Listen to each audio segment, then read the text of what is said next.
Besties, you know that song, I'm looking for a man in finance, 6'5", blue eyes? Well, what if I told you I found him? Yeah, he's in finance, he's got blue eyes, but he's not 6'5". Is that a deal breaker? No? Great. What if I also told you he was the mastermind behind a multi-billion-dollar Ponzi scheme? Still not a deal breaker? Besties, we may have to re-examine your standards. But I think you may know him. The name Bernie Madoff ring a bell? Uh-huh. Let's get into it, besties. He amassed the trappings of wealth, a penthouse apartment, summer homes, boats, and designer clothing.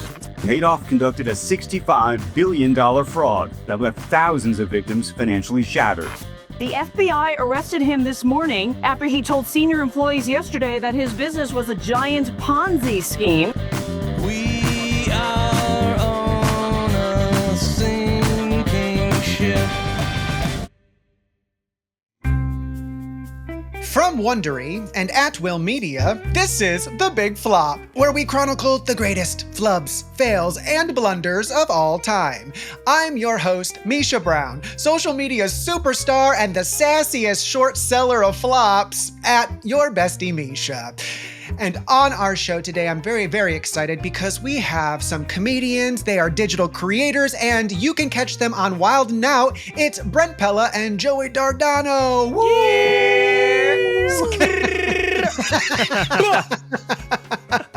So, okay, not to get too personal real early on, but what's the most money you've ever lost, and how did you lose it? Ooh, the most money? I think I lost a solid couple grand during the NFT era a couple years ago. Oh man. Cause I love me some pixelated pictures of monkeys. We just learned a lot about you, dude, in one sentence. Yeah. I'm a team player and I play on the losing team as often as possible. I'm gonna back you up here. Mine's crypto related too. I bought a bunch of this one coin Cardano because my name's Dardano, and my brothers and I were like, yeah. Yeah. And my brother made me put it in some wallet. My brother's a tech guy, made me put it in a wallet. Lost the password, $1,500, gone. Oh, buddy. Yeah. Can't find it anywhere. That's rough. Well, today we're talking about Bernie Madoff. He's the man who made Ponzi schemes mainstream, really. For a long time, Bernie, he was on top of the world, but his success was built upon the ultimate house of cards. So let's go back to the beginning. Bernard L. Madoff was born Thank in... you. Put some respect on that name, No, Misha. don't show him respect. He ruined lives. Hey, he was ahead of his time. Yeah, actually, you're right. If he did this now, he would just get pardoned. Keep going. Right. Yeah. Well, he was born in 1938 in Brooklyn. His parents, Ralph and Sylvia, are the children of immigrants.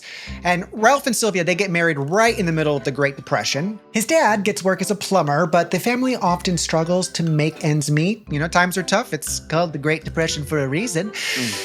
Growing up, Bernie loves swimming. He's actually on the swim team at school, and eventually he uses his aquatic skills to get a job as a lifeguard at a club out on Long Island. In 1959, Bernie marries his high school sweetheart, Ruth. And in 1960, at the age of 22, he starts his own company, Bernard L. Madoff Investment Securities. Yeah. Bet that took him a long time to come up with that one. He founds the company using $5,000 he saved up from a lifeguard gig and also from installing lawn sprinklers. So Okay, so he did some hard work. yeah, I mean, I think those origins are about as humble as they get. Yeah. Okay. Now I'm rooting for him. I wonder if he does anything bad later. I don't know. Well, let's take a look at a young Bernie. Oh, my shit, he's God. hot. Holy shit. That's Joey without a mustache. That's crazy. shit. Yo, actually, I feel. Hold on. Yo. Oh, he's kind of giving like a bit of a smirk with his left eye. Like he's like, you Yeah, already he's know. looking like, I'm gonna get your money. Yeah, you already know it's Big Bernie. I'm gonna get in your pockets. They call me Buddy Bernard. Yeah, there's a twinkle behind the eyes, a little secret he's holding. Does it seem like he's the future mastermind of a massive Ponzi scheme? Yeah. Look at that smirk. What are you talking about? Can't be trusted. So Bernie, he starts off selling penny stocks, helping people buy low-value bargain basement shares. But Bernie doesn't want to be dealing in pennies his whole life, right? He wants to get out of that bargain basement and be a fancy investor. Yeah. And so in 1962, he starts a new side of his business, working as a money manager. There you Right? go. So clients trust him with their money and he invests it for them. There you go. So one way that he gets a lot of his early clients is through his father-in-law. His wife, Ruth's dad, is an accountant, and he sends his pals over to invest their money with Bernie. So he's like a little bit of a Nepo baby in-law. I was Yeah. gonna say, does that count as Nepo? Because that's like he married into nepotism. It still counts. I think it still count counts. it. Yeah, actually, because they met when they were young, so he knew what he was doing. He knew. Yeah. He knew. So, but things, they go south kind of quickly. When Bernie makes his first bad trade, he loses about $3,000 of his father-in-law's friend's money. So that's, that's like $30,000 in today money. Nah, but family dinner that week sucked. Yeah. So awkward, right? Yeah. I bet you his father-in-law was like, can you pass the potatoes? And I don't know, like $3,000. Should never have bought that photograph of a monkey. You know, $30,000 in today money doesn't sound like a lot, but he's a super young investor and just starting off. So I think this was probably a pretty big blow for him. No, But- that's bad. Well, what does he do? He makes up a fake trade to cover up his mistake and save himself from being embarrassed. Hell yeah. Yeah, basically he's telling his clients, hey, you didn't lose any money when they actually did, and crossing his fingers that he'll somehow be able to make up the missing cash at some point later on before anybody notices. What's the most elaborate way you've ever prevented yourself from being embarrassed? Ooh, maybe just completely moving away from home and not talking to anybody that I knew from a certain period of time. What do you think about that? Okay. Reinventing myself to do comedy so that people would laugh at me purposefully instead of making me feel like I'm the butt of a joke. What's the most elaborate thing I did to cover embarrassment? I don't know. Change my whole personality, go on stage and act confident. Yeah.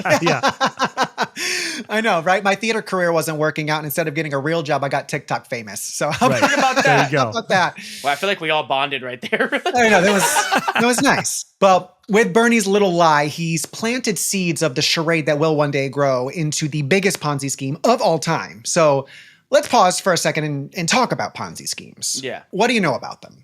Pretty cool. Pretty fun. If you do it right and you don't get caught, it can be a real good time for you. Yeah.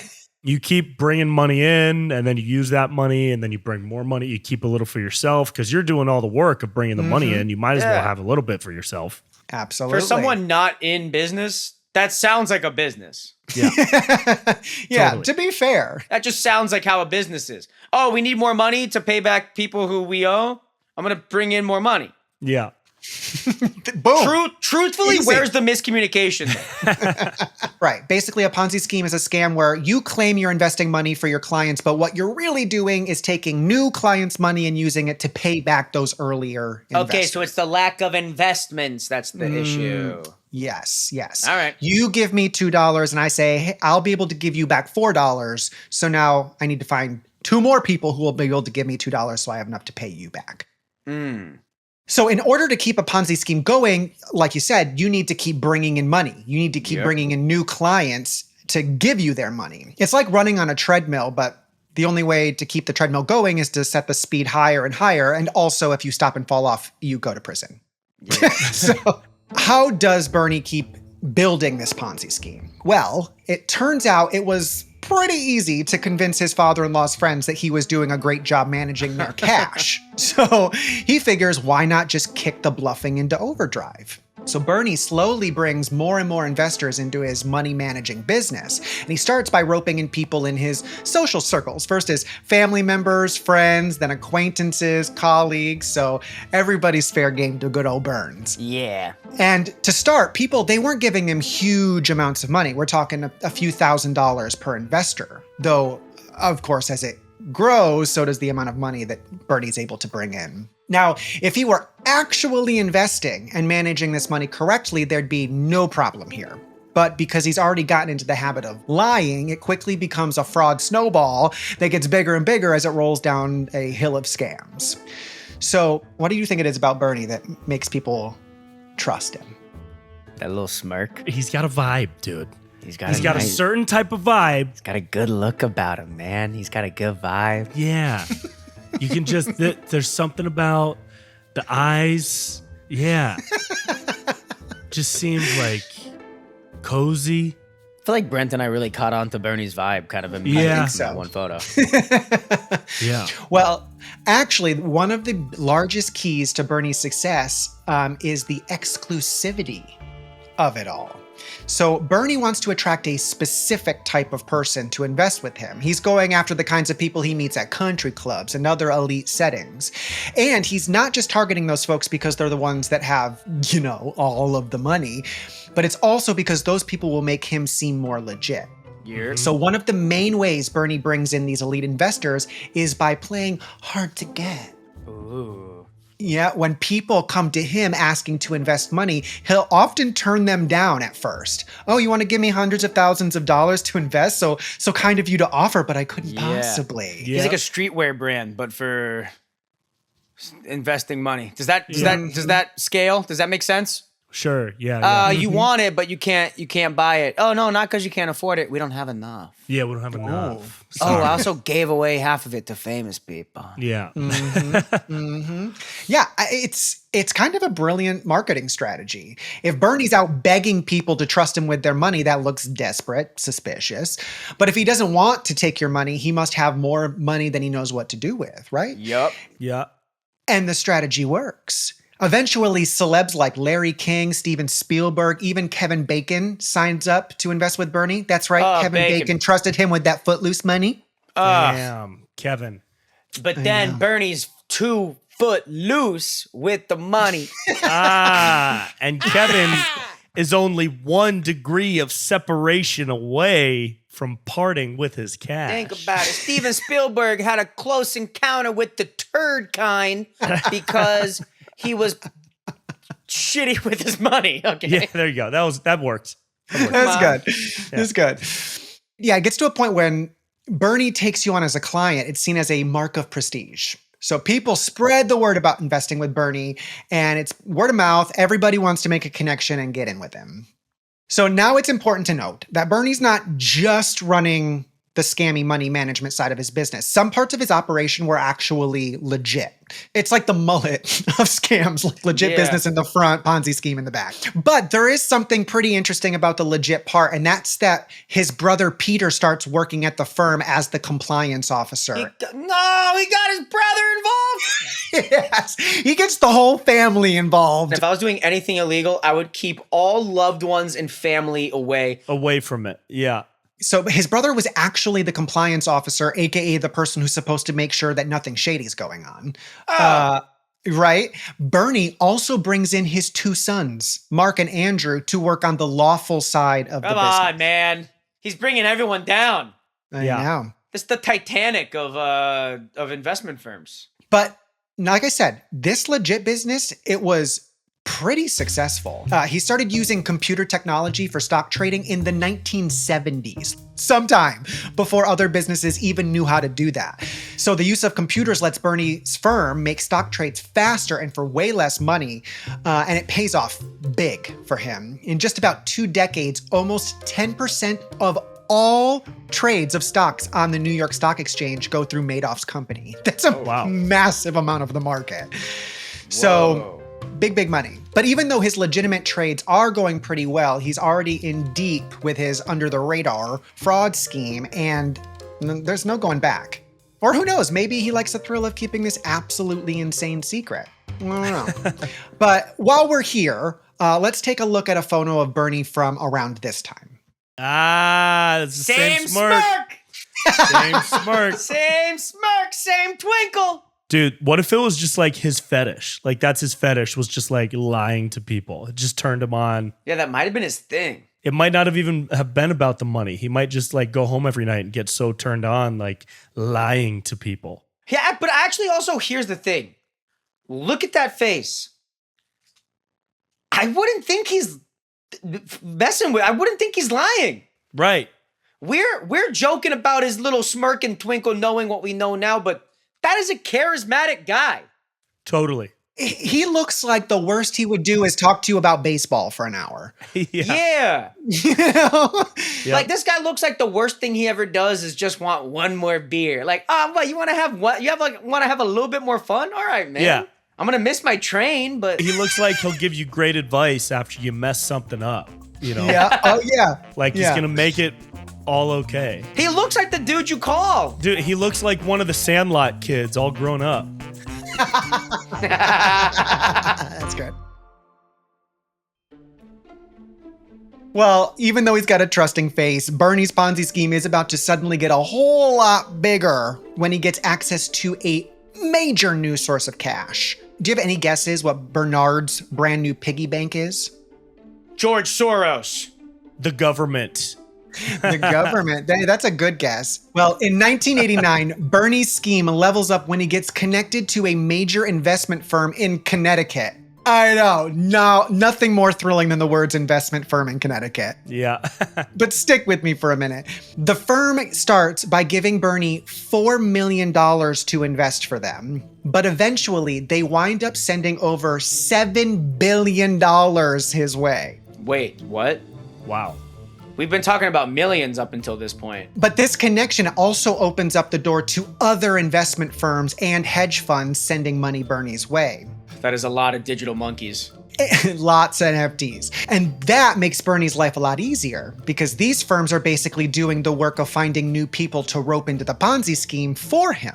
By the way, this Connecticut firm we're talking about, it's never convicted of any crimes and still exists today. And Bernie, he's living large off of his ill-gotten gains. He's got 3 yachts. His wife Ruth has a jewelry collection that's worth almost $3 million. What? And they own 4 homes, including a pad on the French Riviera and a penthouse in New York. Wow. Well, now we might be asking ourselves, hello, why doesn't anybody notice that Bernie's running a Ponzi scheme? And one reason is that Bernie doesn't get too crazy with the amount of money he claims he's making for his clients, Smart right? guy. They're getting returns of like 10 to 20% per year, which is good, but not so outrageous that it's raising eyebrows. He also makes sure that if anyone ever asks to cash out their investment, he always has the money to give them. Well, you know, their money. It's actually, of course, new investors' cash. Good business plan. Yeah. Yeah. What's your stance on trusting other people with your money? I don't. 0. Hard I 0. don't do that. Hard 0. I don't even trust myself with my money. I have a business manager. Her name is Deborah, and her job, she doesn't touch my money. She just yells at me about how I spend it, and that's all I want. Yeah. So yeah, Bernie is also very careful about making sure that all the phony statements he's sending out to his clients look totally legit. Like he wants to make sure that if investors start comparing notes with each other, all the numbers, they add up. And one way that Bernie does this is actually so simple. It's actually kind of genius. Lying. Each month, he just looks at the stocks that did the best over the previous month, and then he creates fake statements that say he invested his clients' money into those companies. So it's Yeah. like telling people so that easy. it's so easy. It's like, I predicted all of the Tony Awards perfectly when really I just filled out my ballot after. Yeah. He knew that no one would check on it because he was like, the IRS wouldn't pay to call internationally and like check on these trades that he's doing. Oh, I don't know, but that's interesting. I read the file on the FBI's website Nice. to catch up. I actually can't believe the FBI just had a separate page for just this. They're like, so you're Yeah. here for Bernie Madoff. Let me tell you what happened. So besides Bernie just doctoring pretty simple documents, his personality is also what's keeping people from getting suspicious. He seems like a pretty low-key guy. He doesn't do drugs. He barely drinks. He's got the temperament of a guy you'd want managing your money. He sounds less cool now, but I get it. For sure, less cool. One employee says Bernie, quote, appeared to believe in family, loyalty, and honesty. Never in your wildest imagination would you think he was a fraudster. But that's like the guy who presents himself as so good, where you're like, what are you hiding? Yeah. Mm. Like when a guy is like a wife guy and everything he says, he's like, my wife, gotta check in with the ball and chain, gotta check in with the queen of the house. It's like, Yeah. you cheat on her every day, don't you? Yeah. You're lying to her. Every single day. It still seems crazy to me, though. Like, how reasonable is it that absolutely nobody has seen any red flags in Bernie Madoff, the almost billionaire at this point. Have you ever been out to a really nice dinner that someone else has paid for? Yeah. That made me shut up. I wouldn't ask questions over a 32-ounce ribeye. Think about that. You know? Buy me one 32-ounce ribeye, make me giggle a little bit, and I'll die for you. So think about that. You know, Bernie's also obsessed with keeping up appearances in other ways. He wants everything squeaky clean and presentable, especially in the offices. There are presumably janitors in the building, but sometimes he goes in first thing in the morning to vacuum the floors himself before anyone arrives. So This would actually be my red flag. He's a blue-collar guy. No, but this is the part. I like his background. I like the way he came up. But this is the thing that would make me be like, what are you hiding, man? Because if I ever had a thing that I didn't want people to see, I'd be like, no, I'm just helping to clean up. I run the place. I have things I got to do. I'm not Windexing. I'm indexing. Think about it. Come Think on. about it. Bernie is also still keeping up an entire separate wing of his business that is totally legit and not connected to the Ponzi scheme. And remember, this is now a family business. Bernie's 2 sons work there and are expected to take over the firm one day. And his wife is a regular presence at the office, and she is very popular with the employees. By the way, I should also mention the legit side of the company is legit $1 billion business in its own right. Wow. So if that's doing so well, why not just stop? Yeah. But here's the thing. You ever have a really nice dinner? Don't you want that again? 32-ounce ribeye. You have just one of those. Yeah. Just one nice 32-ounce dinner. Change your whole perspective toward wealth. Well, Bernie also burnishes his reputation by donating to charities as well, including 8-figure donations for cancer research. He's doing everything right, man. He's a really good guy. He vacuums his own floors. He's curing cancer. You know, he's a misunderstood guy. Yeah, we love research donations, although his philanthropy does get him access to the people who run those charities and attend charitable functions. Okay, so he's fake. So, yeah, I mean, but once he gets those people in the room, he gets those people to invest with him. But not only that, he also gets the charities themselves to invest with him. Ooh. I take back what I said. Yeah. Some of the charities include the Jewish Community Foundation of Los Angeles, which gives him $18 million to manage, and the Carl and Ruth Shapiro Family Foundation, which trusts him with a whopping $100 million. Damn. Come on, man. Don't be doing that. That's... Hey. Yeah, I mean, it's pretty despicable to rope a charity into a Ponzi scheme. Brent, I don't know about you, but I've kind of been on Bernie's side this whole time up until now. Up until now, I was split. I was looking for things to be like what's this? You should have seen it coming. Yeah. This part's messed up. Yeah. Not a fan. Yeah. So yeah, from top to bottom, everyone seems to trust this guy for whatever reason. He serves on the boards of major finance institutions, and for 3 years in the 90s, he's even made chairman of the NASDAQ. So all positions of power that signal how much Wall Street respects him. And to illustrate how secure Bernie is feeling about his position, let's take a look at a clip from an interview with him. In today's regulatory environment, it's virtually impossible to violate rules. And this is something that the public really doesn't understand. And if you read things in the newspaper and you see somebody, violate a rule, you say, well, they're always doing this.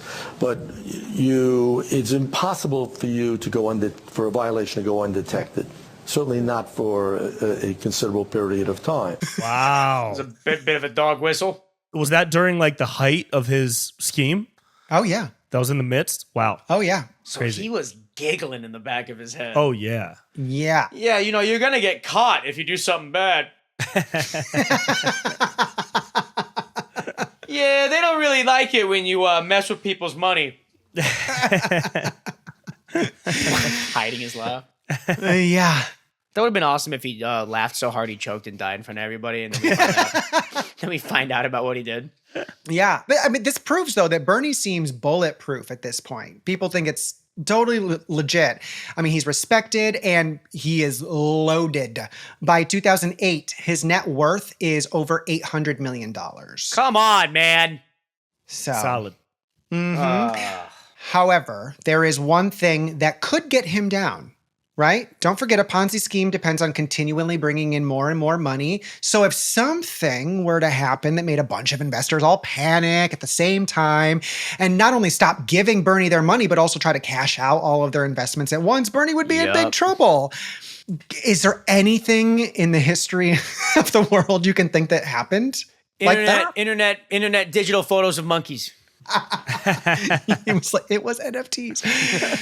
No, obviously it is big flop alum. The financial crisis hits. Yeah. Good old 2008. And Bernie is teetering on trouble. So when Lehman Brothers collapses in September, investors they're full on panicking, trying to save as much of their money as they can. So Bernie's investors want their money out of the stock market and they want their cash right now.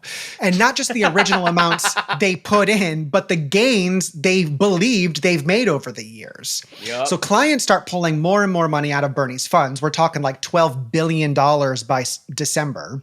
And with all of the money going out and almost nothing coming in, Bernie's entire scheme is now in peril. So December 10th, 2008, at an office Christmas party, Bernie seems uncharacteristically quiet, a little distracted. And no, he's not bummed out for the usual office holiday party reasons like getting an ugly sweater and a gift exchange. Bernie has finally realized that he can't keep his scam going, and it's basically all over. So he tells his sons, Mark and Andrew, that they need to have a talk after the party, but he's still going to hand out the holiday bonuses to everybody first while there's still money left in the company. Now, usually when your dad says we need to have a talk, it's about, I don't know, the birds and the bees, or, you got in trouble for something. But in this case, Dad's the one who's in trouble.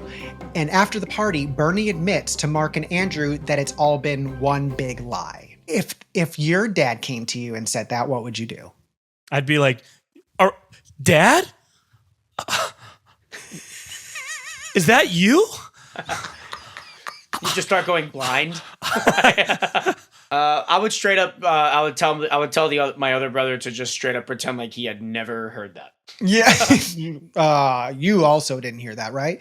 Mark and Andrew, they learn this and immediately report their dad to the authorities. All right, the immediately part, I'm like, hey, you guys didn't think about it. That's your dad. It's like you guys think about it for a second. Yeah. So it certainly seems like at this point, Bernie knows that he's going to get caught one way or the other, whether or not his kids are involved. And the very next day, December 11th, Bernie gets a knock on the door of his apartment. It's the FBI. Hey, Queens. Bernie doesn't even try to pretend anymore. He immediately confesses to the agents. He just flat out says to them, quote, I've been running a massive Ponzi scheme. That, dude, I have to tell really? you, while doing research, when I read that, he literally, Brent, they ask him and he's like, no, yeah, I've literally been running a Ponzi scheme the entire time. He's That's quoted so as being crazy. like, no, yeah, I've been doing a Ponzi. I've been doing a crime. Oh my God. He doesn't even fight it. He's just, yeah, you're going to look at a bunch of stuff and you're not going to like any of it. Yeah. I did a big Ponzi scheme. I'm a bad guy. Yeah. Mm-hmm. That's the easiest day in the office ever. Yeah. For those agents. I'm still also caught up on getting a knock in the door and it's the FBI and you go, hey, Queens, I have something to tell you. I've been doing a pretty bad thing. Thank you. Step off the elevator. Come this way. Let's just say financially, I've not been slaying the house down boots. I have been...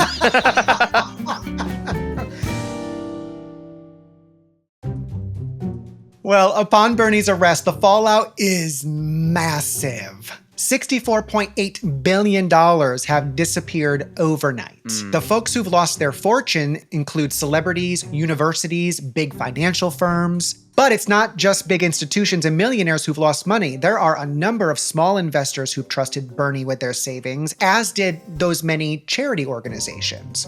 Now, despite his fame in Wall Street circles, Bernie was never a household name. And suddenly overnight, he's public enemy number one. So obviously SNL had to take a swipe. Let's take a look. It's me, Bernie Madoff.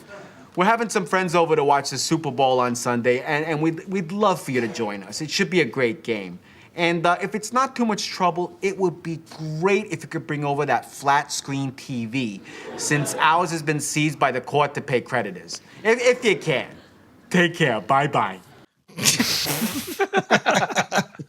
He also makes the cover of the New York Post around this time, so let's take a look at that. I smirk. Ah, He's still got behind it. there, dude. He's still got it. He's a little apologetic, but the energy is still there. His face is kind of screaming, what are you going to do? What are you going to do? Things happen. I've been running a massive Ponzi scheme. For the listeners only, the headline is "The Most Hated Man in New York." Can I just say, even if I committed crimes, that is a devastating line to have. I'd be like, the most hated man? All right. You guys were all my friend like last week. Yeah, I mean, no matter how you calculate it, there are a lot of people who are just plain furious with Bernie. And not just folks who lost money with him, but also members of the general public now. Because remember, this is December of 2008. The recession is in full swing. So in some ways, Bernie becomes the living personification of Wall Street greed. Now, during his trial, mobs of people wait outside his apartment to shout at him. There was a trial? He straight up said, I've been running a massive Ponzi scheme. I feel like that just gets settled right then and there. You still got to check into the court and say what's up to the judge. Yeah. I guess. Yeah. Hey, sorry. Haven't done a crime. I don't know any of that. He actually had to wear a bulletproof vest to and from because it was so tense. That's so cool. But at this point, do you have any simps for Bernie? No. Well, I'm going to say this. If you find something and it's working, it's hard to stop. I can lie and make hundreds of millions of dollars. Why would I stop that? Because I feel bad? Think about it. It probably became an addiction. Or his kink, like you said. Who knows? I think it's his kink still. Yeah. Yeah. For sure, still his kink. It's also me playing devil's advocate. This guy's a piece of shit. Oh, absolutely. Yeah, no, don't feel bad for Bernie, but I mean, he's not the only one impacted by the revelation of his crimes. The situation does take a toll on the entire family as well. Bernie's wife, who claims she had no idea about the scam and is not charged with any crimes, is allowed to keep just $2.5 million of the family money, which is a lot of money, but just a fraction of the $825 million she and Bernie had. So here's another thing. When you have $800 million, $2.5 million. Yeah, she's spending that a year. Yeah, that's easily. Nothing. She's buying Aesop soap. She's adding avocado. She's not looking at the receipt. She's not making coffee at home. Parking valet with no question. She's not even bothering to cancel her subscriptions. No, she's buying MP. Bernie's assets are auctioned auctioned off to try to raise money to pay back his victims. Let's take a look at a report on one of those auctions. It's kind of like a reverse Cribs, a showcase of all the stuff that Bernie's about to no longer own. That'd actually be such a good show. This 10.5-carat diamond ring was the top seller by far. $550,000.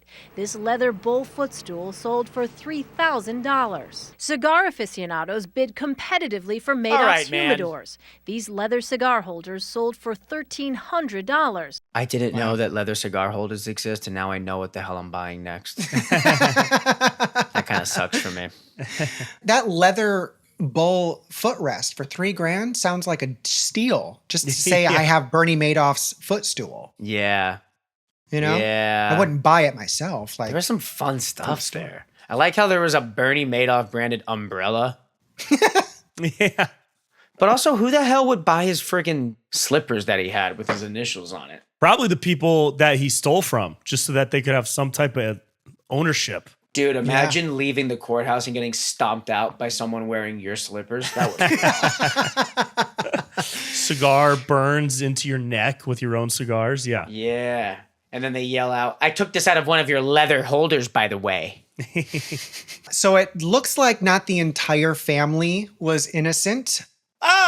In the aftermath, Bernie's brother Peter, compliance officer, also gets sent to prison for 10 years for making over $15 million as part of the scheme. But this is one of those callbacks. This is one of those seeds that we just smelled from the moment you introduced him. Mm-hmm. Yeah. He worked in compliance. Yeah, hello. Strangely, Peter's forced to give up all of his family savings as part of the sentence. Man, I'd be pissed. Mm-hmm. Yeah. One of the most tragic outcomes of the crime, and this does get dark, is that on the second anniversary of his father's arrest, Bernie's son Mark dies by suicide at the age of 46. And then Bernie's other son, Andrew, dies of cancer 2 years later at the age of 48. Bummer. That's a big bummer. That's a big bummer. So Bernie pleads guilty, and in June of 2009, he is sentenced to 150 years in prison. Oh, that's easy. Mm-hmm. You can get off in 130 with good behavior. Yeah, all in all, Bernie took between $17 and $20 billion from investors, making this one of the biggest frauds in history. And during his sentencing, Bernie apologizes and admits that he knew he couldn't keep his scheme up forever. He says, quote, "I realized that my arrest would inevitably come." So. Okay. I knew that the arrest would come. Do you guys want to know why? I was running a massive Ponzi scheme. I truly don't know how you could deal with the stress of that, though, like just waiting to be arrested for all of those years, you know? Crazy. Yeah. So when he's in prison, a journalist asks Bernie how he was able to keep going, knowing that at some point he would have to get caught. Bernie replies, quote, "I always, figured, well, maybe some miracle will happen." You delude yourself into thinking that, some miracle is going to happen. This dude's awesome.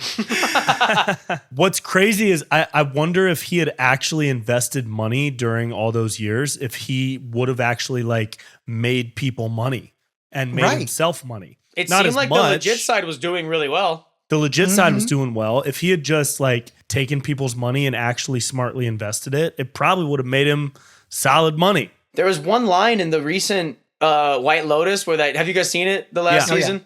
Mm-hmm. That where the dad is when he finds out he's going to get caught for doing whatever he did, I forget what the crime was. He talks to the guy on the phone. He goes, "And I only made $15 million off of this. That's nothing." Yeah. Yeah. Watching the whole thing, you're like, oh, so you're rich. I don't feel bad for you. What you did was stupid. Right. Because you are doing the good part of your job is fine. You're making so much that you thinking 15 million is nothing. Crazy. Could have just kept doing the good part. I don't know. I've never run a huge Ponzi scheme, but if there That's what was someone who's running a huge Ponzi scheme would say. Shh. But if you have a business that's, a $1 billion business, couldn't you just take some of that and just slowly start paying back or actually investing, take some of your legit stuff that's yours, or your own $800 million.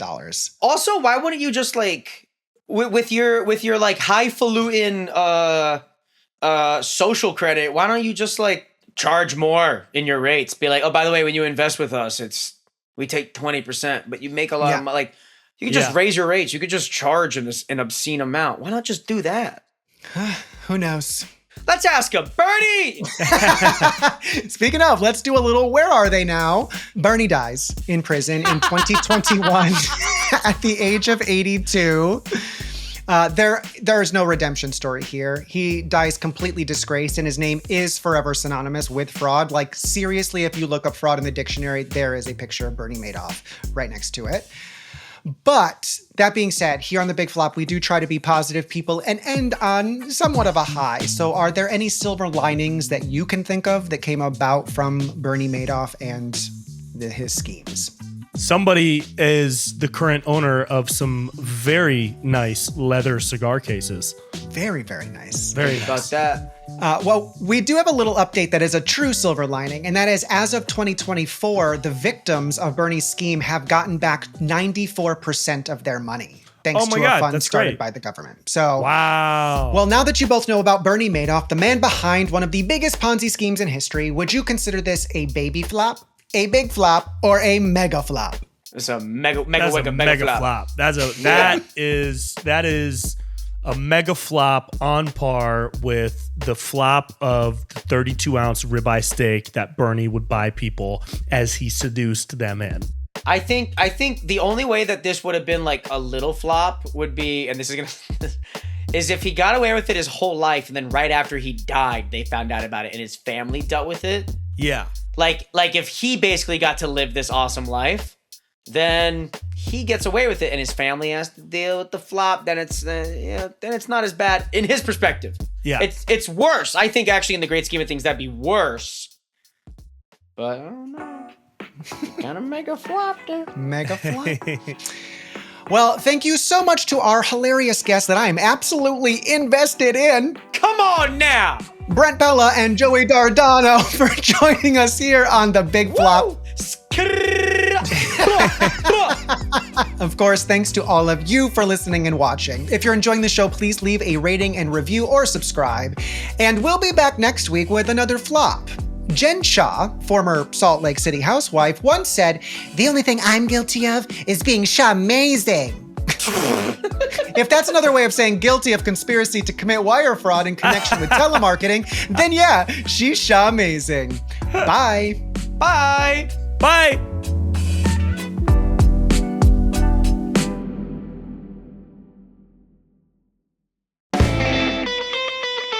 The Big Flop is a production of Wondery and At Will Media.